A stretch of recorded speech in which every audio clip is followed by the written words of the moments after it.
دیکھیے 3 پرابلمز ایسے ہیں انسانی تمدن کے جن کا کوئی حل انسان نہیں کر سکتا۔ سب سے پہلا مسئلہ، سب سے پرانا مسئلہ، ابدی مسئلہ ہمیشہ سے ہے جب سے انسان ہے، عورت اور مرد کے حقوق و اختیارات میں کیا تقسیم ہونی چاہیے۔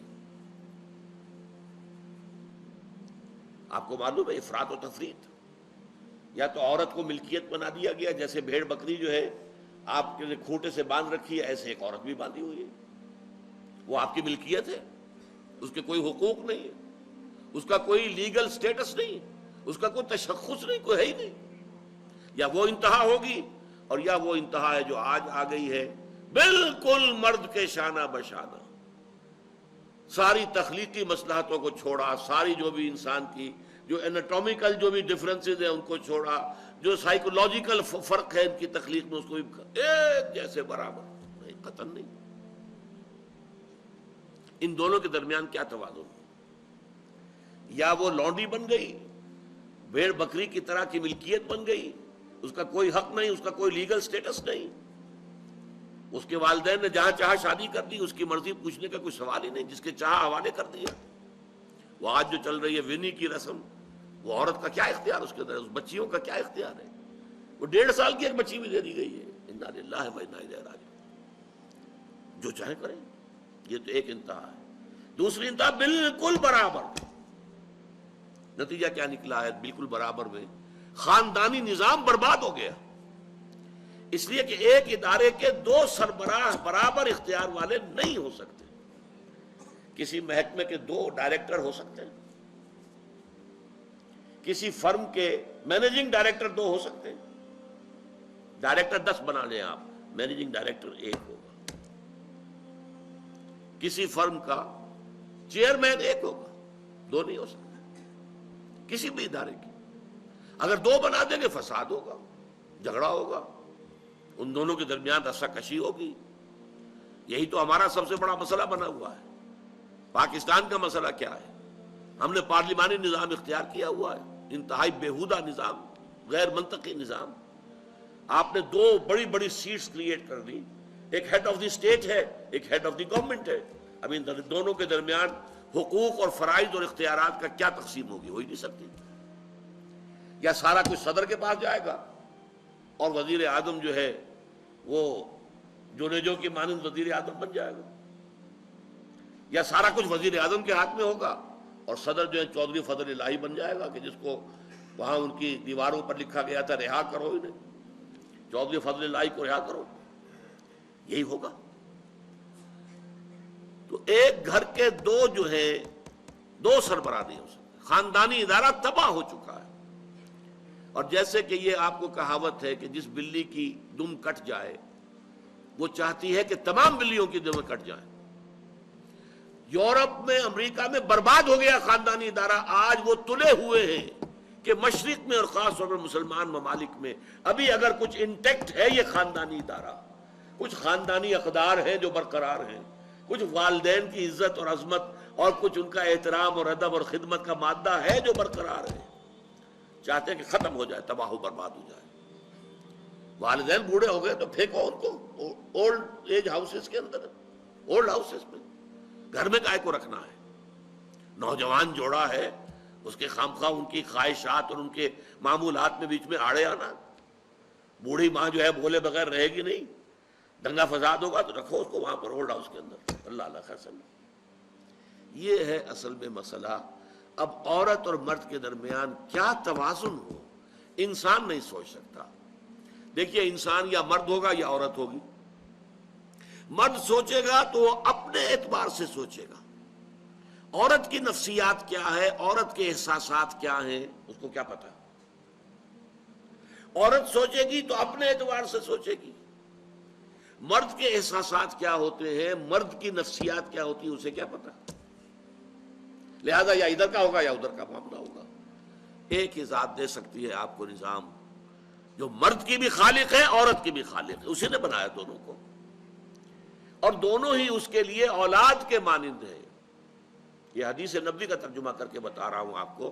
حضور نے فرمایا الخلق عیال اللہ، یہ خلق جو ہے مخلوق ہے، یہ اللہ کے کنبے کے مانند ہے۔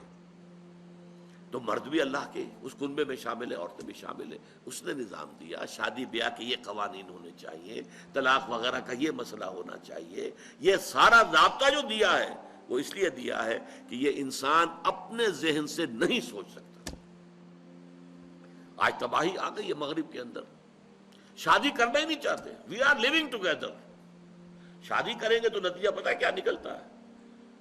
آپ نے اپنی بیوی کو طلاق دی، سب سے پہلے تو یہ کہ آدھی پوری آپ کی جو ملکیت ہے اس کا آدھا حصہ دے دیجیے اسے. نمبر 2، گھر اگر آپ کا اپنا ہے تو اس میں بیوی رہے گی، آپ نکل جائیے گا. کوئی مرد اس کو قبول کرنے کو تیار نہیں تو وہ شادی کرتا ہی نہیں. اور عورت کی ضرورت ہے، لہذا عورت بغیر شادی کیے بھی اس کے ساتھ رہتی ہے، بچے پیدا کرتی ہے. بٹ وداؤٹ میرج جو بچے پیدا ہو رہے ہیں حرامی بچے. تو پچھلے سال صدر کلنٹن نے کیا کہا تھا؟ اس کا جو اپنا خطاب تھا نیو ایئرز ڈے کا، وہ خطاب کیا تھا؟ ان قریب ہماری قوم، امریکن قوم کی اکثریت حرام زادوں پر مشتمل ہوگی. یہ حرام زادہ ترجمہ کیا ہے میں نے، بورن وداؤٹ ویڈ لاک، شادی کے بندھن کے بغیر پیدا ہونے والے. اسی کو ہم حرامی کہتے ہیں، حرام زادے کہتے ہیں. اور کس کو کہتے ہیں؟ اچھا دوسرا مسئلہ، پہلا مسئلہ تو یہی ہے، پرانا بہت ہے، قدیم ہے.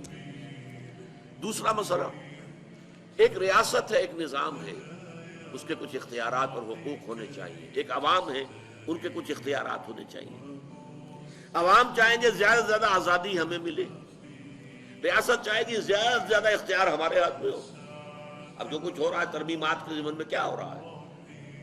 ایک طرف جو ہے مشرف صاحب چاہتے ہیں زیادہ سے زیادہ اور طویل سے طویل میرا دور اقتدار ہو اور اختیارات جو ہے میرے ہاتھ میں آ جائے، گھنٹہ گھر بن جاؤں میں فیصلہ بات کروں. ساری کوشش ان کی ہے. اور یہ ARD وغیرہ کیا کر رہی ہے کہ نہیں، حقوق عوام کے ہاتھ میں آنے چاہیے. اب اس میں بھی توازن کیا ہو؟ یا ٹوٹلیٹیرین سٹیٹ وجود میں آ جاتی ہے جو رشیا میں تھی، USSR میں تھی، عوام کے کوئی حقوق نہیں، no freedom of speech, no freedom of association. نہ تم اپنے خیالات کا اظہار کر سکتے ہو، نہ تم کو جماعت بنا سکتے ہو. یہ نظام تھا. کام کرو، ویجز لو، بس اللہ اللہ خرچ اللہ. حیوانوں کی طرح پر کہ صرف راتب دے دیا جائے گا، باقی تمہیں کوئی تمہاری ایکسپریشن، کوئی اپنے خیالات کا اظہار، کوئی فریڈم آف ایسوسیشن نہیں. امریکہ دوسری انتہا پر، مادر پدر آزاد. 2 مرد شادی کرنا چاہتے کر لیں، ایک مرد بیوی ہو جائے گا اور ایک مرد شوہر ہو جائے گا. لیگلی قانون کے نزدیک ریکگنائزڈ ہوگا. ایک آزادی کی وہ انتہا. گیز، ہومو سیکشولز، وہ وہاں جلوس نکالتے ہیں، بڑے ٹھاٹ سے نعرے لگا کے گزرتے ہیں. وہ ہنستے ہیں، ہم لوگوں پر ہنستے ہیں کہ پاگل ہو گئی ہے جو اس کو ہومو سیکشولیٹی کو بری شے سمجھتے ہیں. اور نیو یارک کا جو میئر ہے وہ لیڈ کرتا ہے پروفیشن. کیوں کرتا ہے؟ اسے اگلا بھی الیکشن لڑنا ہے اور گیز کے ووٹس بہت ہیں. اس سے اندازہ کیجئے کہ کتنی پرسنٹیج وہاں گیز کی ہو چکی ہے، ہومو سیکشول. یہاں تک کہ طے کر دیا گیا ہے مذہبی میدان میں بھی گیز کو اجازت ہے، وہ پادری بن سکتے ہیں. گیز ہیں، ہومو سیکشولز ہیں.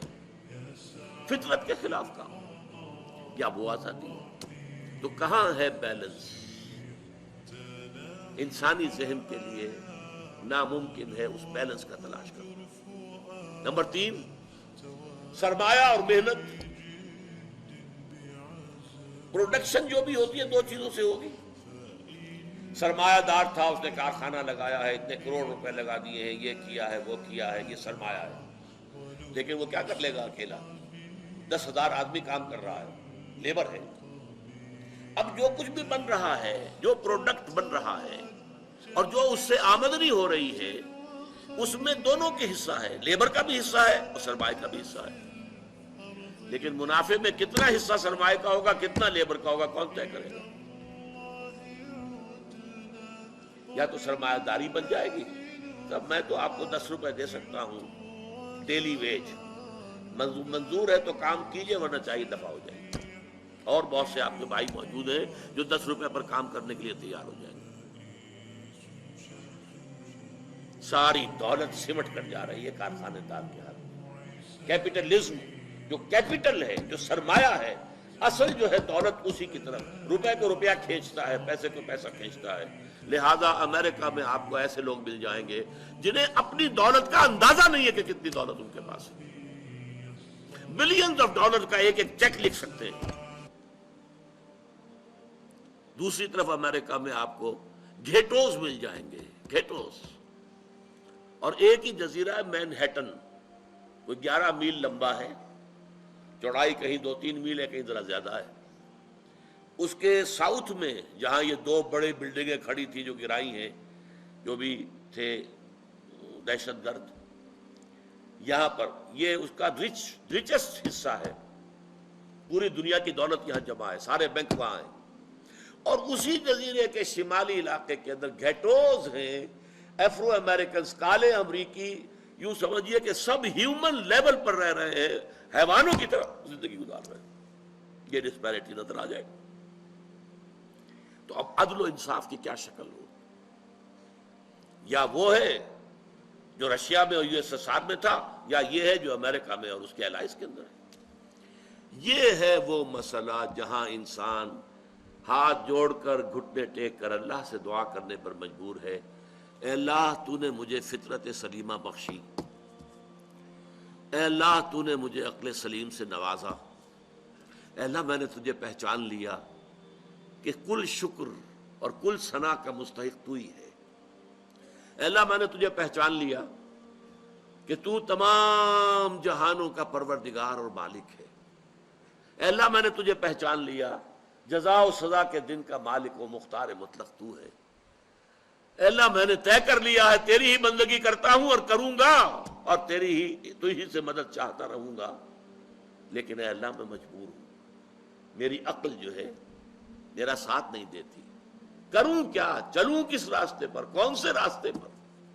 یہ عملی حصہ ہے دین کا، وہ سارا تھا فکری، نظری، ایمانی حصہ، الحمدللہ رب العالمین الرحمن الرحیم مالک یوم الدین، یہ کیا ہے؟ یہ ایمانی، فکری، نظریاتی حصہ ہے۔ عملی حصہ کیا؟ اہدنا الصراط المستقیم، ہمیں سیدھے راستے کی ہدایت بخش، صراط الذین انعمت علیہم، راستہ ان کا جن پر تیرا انعام ہوا، تیرے پسندیدہ بندے جو ہوئے، غیر المغضوب علیہم، جو مغضوب علیہم نہیں ہوئے، ان پر تیرا غضب نہیں آیا، غصہ نہیں آیا، ولا الضالین، اور نہ ہی وہ سیدھے راستے سے بھٹکے۔ یہ ہے سورہ فاتحہ کا مقام، گویا کہ اصل میں یہاں پر قرآن مجید، اس کے اصل مخاطب کون ہے؟ وہ سلیم الفطرت لوگ، وہ سلیم العقل لوگ، جنہیں قرآن کہیں کہتا ہے الذین یعقلون، کہیں کہتا ہے الذین یفقہون، کہیں کہتا ہے اولو الالباب، ہوش مند لوگ۔ یہ وہ لوگ ہیں کہ قرآن مجید اصل میں ان سے مخاطب ہے، اور وہ خود سفر طے کر کے اللہ کی ذات تک، معرفت خداوندی تک تو پہنچ گئے ہیں، لیکن اب عملی زندگی کے اندر رہنمائی کے لیے درخواست کر رہے ہیں، اہدنا الصراط المستقیم صراط الذین انعمت علیہم غیر المغضوب علیہم ولا الضالین۔ یہی وجہ ہے کہ فوراً سورہ بقرہ شروع ہوتی ہے، الف لام میم ذالک الکتاب لا ریب فیہ ھدی للمتقین، یہ ہدایت ہم تمہیں دے رہے ہیں۔ یہ قرآن جواب ہے اس دعا کا، اہدنا الصراط المستقیم صراط الذین انعمت علیہم غیر المغضوب علیہم ولا الضالین، آمین یا رب العالمین۔